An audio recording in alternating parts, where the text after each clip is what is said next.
Hello friends, good morning and welcome back to my channel. সবাই কেমন আছো? নতুন আরও একটি ভিডিওতে তোমাদের সবাইকে অনেক অনেক স্বাগত এবং অনেক অনেক ভালোবাসা জানি। আজকে আরেকটি নতুন ভিডিও শুরু করে নিয়েছি। তো আজকে হলো বৃহস্পতিবার, এখন বাজে 9:30 মতো।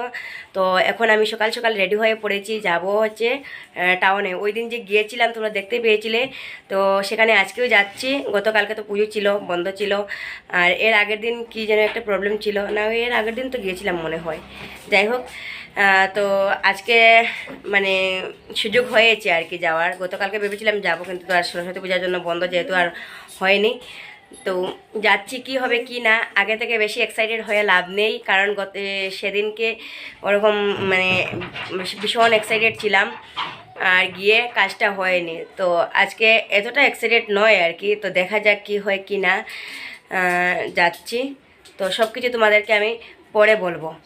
আর ওদের পাপা চলে গেছে দোকানে, এই কিছুক্ষণ আগে বেরোলো। আর প্রিয়জিৎ পিয়ালি থাকবে বাড়িতে, আমি বললাম গেট বন্ধ করে ঘরে থাকবে, আমি কিছুক্ষণের মধ্যে চলে আসব। তো চলো যাওয়া যাক, টাটা, বাই বাই। চশমা নিতে ভুলে গেছিলাম, গেটের বাইরে এসে মনে পড়েছে। এই যে বক্স শট, চশমাটা দিয়েছে। দাও, করে দাও।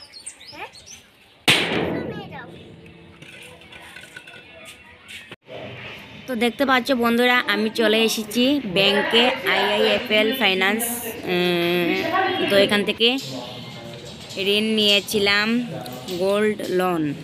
তো চলো, এখানের কাজটা আমার বর আসতে হয়েছে একটু সময়ের জন্য, আমি কাজটা সেরে নিয়েছি। আর ও এসে একটা সাইন করে, ওর নামে যেহেতু লোনটা ছিল, তাই আর কি। তো এখানে ব্যাংকের কাজ আমার হয়ে গেছে, এবার চলে যাচ্ছি। তো যাই হোক, আমার আজকে কাজটা সাকসেস হলো, ভীষণ খুশি। তো এবার বেরিয়ে পড়ছি, আমি গাড়িতে উঠে পড়েছি। এখন যাব হচ্ছে মেডিকেল। আর এই যে দেখো, মেডিকেলের সামনে এখানে দেখছি আমি কি নেব কি না, বেবি মানে সোয়েটার নেব না বেবি ব্ল্যাঙ্কেট নেব, এটা ভাবছি আর কি। তো আমার কাকা শ্বশুরের ঘর ননদের একটা ছেলে হয়েছে। তো যেহেতু আমি বেরিয়েছি, এই যে ব্ল্যাঙ্কেট নিয়ে নিয়েছি, বেবি ব্ল্যাঙ্কেট। তো বেরিয়েছি যেহেতু, তাই ভাবলাম দেখা করে যাই, আবার কখন বেরোতে পারবো কি না। তাই মেডিকেল এসে এই যে দেখো ছোটো পুচকুটা, তো ওর সাথে দেখা করে নিলাম। তারপর চলে যাব বাড়িতে। পিয়ালি একা, আমার অনেকটা লেট হয়ে গেছে, অফিসে অনেকটা লেট হয়েছে। আর এই যে দেখো ভেটেরিনারি এসে ছাট খেয়ে নিচ্ছি, ভীষণ খিদে পেয়েছে। তো বন্ধুরা, চলে আসলাম বাড়িতে। ওই দিক থেকে ব্যাংকে গিয়েছিলাম, ব্যাংকে থেকে এসে মেডিকেল গিয়েছিলাম। আমার ননদের একটা ছেলে হয়েছে, তো এখানে গিয়ে ওদেরকে দেখে তারপর আসলাম বাড়িতে। এসে স্নান করে ভীষণ মাথায় ব্যথা করছে। তো স্নান করে এসে বিছানায় লম্বা হলাম। ভীষণ শরীরটা মানে কি বলবো, মানে অলসতা, টায়ার্ড লাগছে। তো প্রিয়কে এসেই বললাম প্রিয়কে একটু গরম জল বসা। তো প্রিয় গরম জল বসালো, বাইরে জল বের করে দিল। তো বাইরে স্নান করে তারপর ঘরে আসলাম, যেহেতু মেডিকেল গিয়েছিলাম। তো এখন একটু লম্বা হলাম বিছানায়, তারপর উঠবো। উঠে আসার সময় সিঙ্গারা নিয়ে এসেছি। তো প্রিয়জিৎ খেয়েছে, পিয়ালি আর আমি খাইনি, এখনও খাবো। আর প্রিয়জিৎ স্নান করে পুজো দিয়েছে। আমি এই যে শুয়ে আছি, ভীষণ মাথায় ব্যথা হয়েছে, ভীষণ। তো এখন ওটা সিঙ্গারা খাবো। সিঙ্গারা খেয়ে দেখি খিদে যদি থাকে, মনে হয় যদি ভাত খাবার, তো খাবো, না হলে খাবো না। সকালে বেগুন আলু পেঁয়াজ মানে পেঁয়াজ দিয়ে কাঁচা লঙ্কা দিয়ে বেগুন ভাজা করেছিলাম, আর বড়া ছিল, তো রয়েছে এগুলো দিয়ে খাবো। তো তোমাদেরকে কিছুক্ষণ পর দেখাচ্ছি যে আমি যে কাজটার জন্য গিয়েছিলাম সেটা হয়েছে। তো সেটা তোমাদেরকে ক্লিয়ারভাবে সব কিছু বলবো, মানে কি হয়েছে, কিসের জন্য গিয়েছিলাম। তো প্রথমে একটু আমি রেস্ট করে নিই, তারপর আসছি। Good evening friends. তো বিকেলবেলা স্নান টান করে একটু সময় শুয়েছিলাম, শোয়া থেকে উঠে সন্ধ্যা দিলাম, সন্ধ্যা দিয়ে বসলাম। আর এদিকে দেখো পিয়ালি ওদের দুজনকে নিয়ে শুয়েছিলাম, ওরা এখনও শুয়ে আছে। পিয়ালি নড়াচড়া করছে, মশা কামড় দিচ্ছে হয়তো। তো চলো এবার বসে পড়লাম তোমাদের সাথে শেয়ার করতে যে আমি কোথায় গিয়েছিলাম, কী করতে গিয়েছিলাম। তো ওই দিনের ভিডিওতে তো তোমাদেরকে দেখিয়েছিলাম কিন্তু হয়নি। তো তো সেখানে তোমরা দেখতে পেয়েছিলে যে IIFL ফাইন্যান্স। তো নিশ্চয়ই তোমরা বুঝতে পেরেছিলে যে সেখানে কি, তো অবশ্যই তোমরা জানো সেখানে গোল্ড লোন, যারা জানো না আর কি তাদেরকে বলছি, সেখান থেকে গোল্ড লোন নেওয়া যায়। তো আমরাও সেখান থেকে গোল্ড লোন নিয়েছিলাম। তো আমাদের একটা চেন দিয়ে আর কি গত বছর যখন আমরা বাউন্ডারি ওয়াল করেছিলাম তখন আমাদের মোটামুটি 60-70 হাজার টাকা নিয়ে আমরা আর কি কাজে লেগেছিলাম। তো সেই টাকাতে আমাদের প্ল্যান ছিল এক সাইড আমরা ওয়াল দেব। তারপর এক সাইড ওয়াল দেওয়ার পর তো তিন সাইড ওয়াল হয়ে গেছে। যেহেতু আগে 2 সাইড ছিল, 2 দাদা 2 সাইড দিয়েছে আর আমরা এক সাইড দিয়েছি। তারপর দেখা গেল যে এক সাইড ওয়াল দেওয়ার বাকি রয়েছে। তো কেমন যেন একটা লাগছিল আর কি। তো ভাবলাম যে এই কাজগুলো তো আর সবসময় চাইলেও করা যায় না, তো সেটাও একটা টাইম নিয়ে বা প্রস্তুতি নিয়ে করতে হয়। তো যার কারণে সব কিছু আর কি সুবিধা, তক্তা আরও সব কিছু আর কি যেহেতু ছিল আর কি। তো তাই আমার বরকে বললাম যে এক সাইড যেহেতু হয়ে গেছে ওই সাইডটাও কোনোভাবে করিয়ে নাও।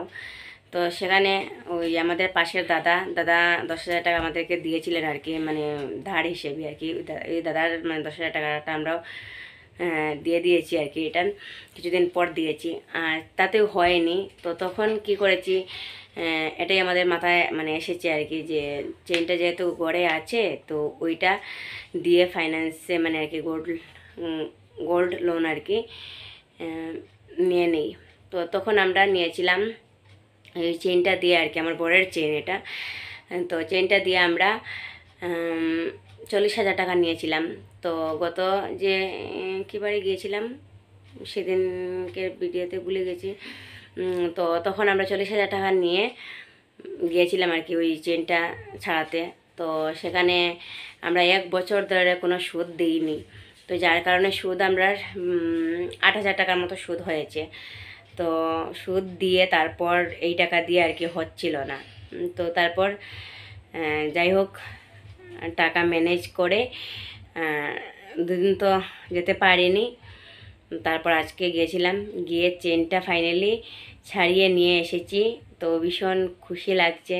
সত্যি একটা টেনশনের মধ্যে ছিলাম 1 বছর থেকে আর কি, সুদও দেওয়া হচ্ছে না। আর চেনটা আমার মনের মধ্যে এটাই চলছে যে যদি সেটা ছুটাতে না পারি, ছাড়াতে না পারি, তো যদি চেনটা হারিয়ে ফেলি তো সেটা নিয়ে আর কি ভীষণ টেনশনে ছিলাম। যাই হোক তো চেনটা ছাড়াতে পারলাম। তো চলো তোমাদেরকে একটু দেখিয়ে দিই।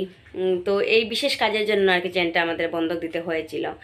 তো যাই হোক মানুষের সবসময় তো আর সমান থাকে না। তো 1 বছর হলো চেনটা ছাড়িয়ে নিয়ে এসেছি। তো চলো তোমাদেরকে দেখাই। চেনটা হয়তো তোমরা দেখোনি, আর দেখলেও দেখতে পারো। প্রথমে যারা আমার ব্লগ দেখো প্রথম থেকে, তো তারা হয়তো দেখতেই দেখেছো আর কি। তো শিওর বলতে পারছি না। তো চলো একবার দেখিয়ে দিই। তো এই চেনটা যদি হারিয়ে ফেলতাম, যদি ছাড়াতে না পারতাম, তাহলে সেরকম চেন বানানো এত সহজে হতো না।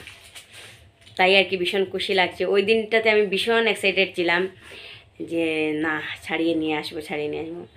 তারপর সুদ অনেকটা জমে গেছে, যার কারণে আমরা 40-41 হাজার টাকার মতো নিয়ে গিয়েছিলাম আর কি, কিন্তু হয়নি। 50,000 টাকা লাগবে বলেছে আর কি টোটাল ছাড়াতে। তো দেখে নাও বন্ধুরা, এই হলো সেই চেন আমার হাজব্যান্ডের। তো ভীষণ শখের, ভীষণ কষ্ট করে এই চেনটা বানিয়েছি, একটু করে টাকা জমিয়ে চেনটা বানানো। চেনটা ছাড়িয়ে নিয়ে এসেছি। আমার ভীষণ ভালো লাগছে, খুশি লাগছে সত্যি বলতে। যে গণেশ ঠাকুরের লকেট, ঠিক আছে, গণেশ ঠাকুরের লকেট দেওয়া চেনটা। তো এটা আমার বড় পরে, কখনো আমিও পরি। তো আমি ভাবছি এই কিছুদিন আমি এটা গলায় দিয়ে থাকবো, এটা পরবো আমি কিছুদিন, তারপরে রেখে দেব, ঠিক আছে। এই চেনটার নাম হলো সচিন চেন। ভীষণ শখের একটা চেন, নামটা আর কি বরের চেন, কিন্তু আমি অনেকবার পরেছি, আমিও পরি মধ্যে মধ্যে। তো দেখো বন্ধুরা, এই যে চেনটা পরে নিয়েছি, এই যে দেখো ফ্রন্ট ক্যামেরায় এটা ভালোভাবে দেখা যাচ্ছে না, ক্লিয়ার একদম সাদা লাগছে। তো যাই হোক, চেনটা গলায় দিয়ে ভীষণ শান্তি লাগছে সত্যি কথা বলতে। তো এটা ছিল ব্যাপার, ফাইনালি চেনটা ছাড়াতে পারলাম, ভীষণ খুশি লাগছে। তো চলো আজকের মতো ভিডিওটা এই পর্যন্ত, নেক্সট আরেকটি নতুন ভিডিওর সাথে দেখা হবে, টাটা।